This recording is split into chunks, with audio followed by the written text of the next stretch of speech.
Bonjour, je m'appelle Gilles Delarose, je dirige Happy Babies, qui est une SAS que j'ai créée en 2017 pour gérer des crèches inter-entreprises innovantes.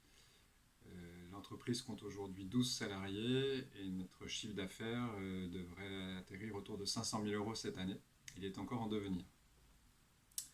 Est-ce qu'on a mis en place une démarche RSE? Oui, dès le départ. Personnellement, en tant que membre du Centre des jeunes dirigeants, je ne sais pas concevoir l'aventure entrepreneuriale sans une démarche RSE économie circulaire. C'était inconcevable. Du coup, en tant qu'entreprise à mission, on a inscrit nos objectifs sociétaux et environnementaux dans nos statuts. Et pour vous donner quelques exemples, on a sélectionné un fournisseur d'électricité d'origine 100% renouvelable. Deux, on a sélectionné du lait infantile bio. Trois, on a pris aussi des produits de soins pour les enfants qui sont bio.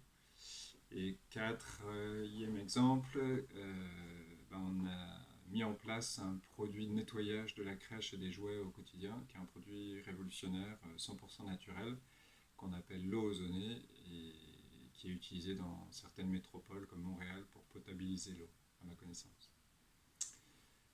Euh, Est-ce qu'on a dialogué avec nos parties prenantes dans le cadre de cette démarche RSE? Alors, oui, systématiquement. Je suis personnellement convaincu que le dialogue est essentiel pour trouver des idées dans une démarche RSE, et notamment avec les fournisseurs. C'est hyper puissant. Je vais vous donner un exemple, l'eau ozonée dont on parlait tout à l'heure. Moi, c'est grâce à un ami du CJD qui m'a orienté vers un fournisseur de produits d'hygiène respectueux de l'environnement. J'avais au départ l'intention de lui acheter des produits respectueux de l'environnement. Et c'est en dialoguant avec ce fournisseur qui m'a dit moi je suis en train de déployer un produit innovant qui vient du Canada, qui vient d'arriver en Europe.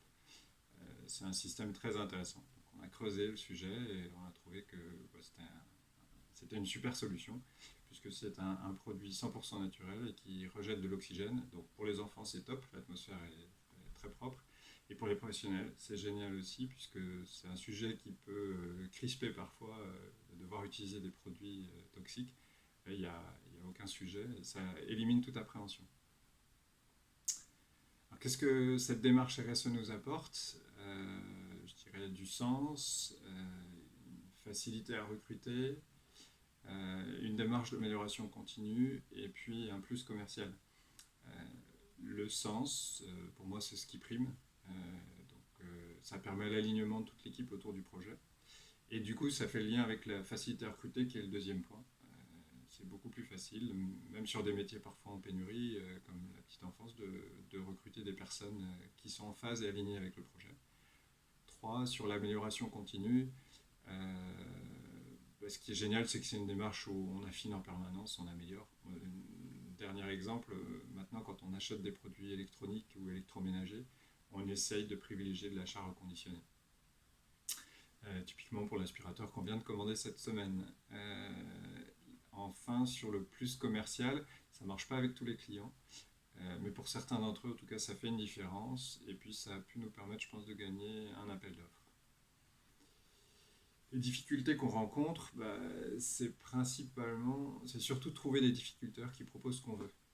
Soit parce que la filière n'est pas structurée, je parlais du reconditionné, trouver un aspirateur reconditionné, ça n'a pas été si facile que ça. On a finalement trouvé sur Back Market. Je trouve que l'offre pourrait être plus étendue. Deuxième point, soit parce que les fournisseurs ne proposent pas encore ce qu'on veut. Je vais prendre un autre exemple, c'est notre principal trou dans la raquette à mes yeux aujourd'hui, dans notre démarche. Je voulais proposer du 100% bio en alimentation, en repas préparés par notre prestataire externe, spécialisé crèche. Et j'ai trouvé aucun fournisseur pour l'instant sur Nantes qui me fait le 100% bio, voilà, je suis toujours en recherche.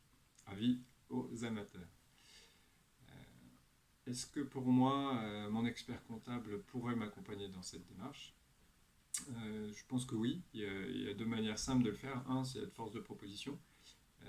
Parce que par définition, un expert comptable, il a un portefeuille de 50 à 100 clients, et donc il a une vision transversale des bonnes pratiques. Donc pour lui, c'est très facile de partager des idées. Si lui-même, il est curieux et qu'il s'intéresse à ce que font ses clients en la matière, il va avoir plein d'idées à partager derrière avec ses autres clients. Et la deuxième action possible et facile, c'est que souvent l'expert comptable, il connaît bien les réseaux professionnels. Et du coup, il peut orienter un dirigeant d'entreprise qui voudrait se lancer mais qui ne sait pas trop comment s'y prendre, par quel bout prendre le sujet. Il peut l'orienter vers un réseau de type CJD, Planète RSE, DRO, dirigeant responsable de l'Ouest, ou Rupture, etc.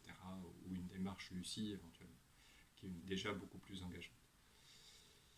Enfin, quels impacts peut-on attendre de la démarche RSE sur les métiers de la comptabilité, de la finance ou des RH? Pour moi, c'est une réponse générique, c'est que le volet social de la RSE, il est transversal et je suis convaincu qu'aujourd'hui, et encore plus demain, pour recruter, que ce soit un comptable, un gestionnaire RH, un technicien métier, et il faudra que chaque entreprise propose une démarche RSE qui soit sincère et engagée. Personne n'est parfait, mais en tout cas d'avoir une vraie intention et de poser des actes qui vont dans ce sens-là, ça me semble incontournable pour pouvoir recruter parmi les plus jeunes générations.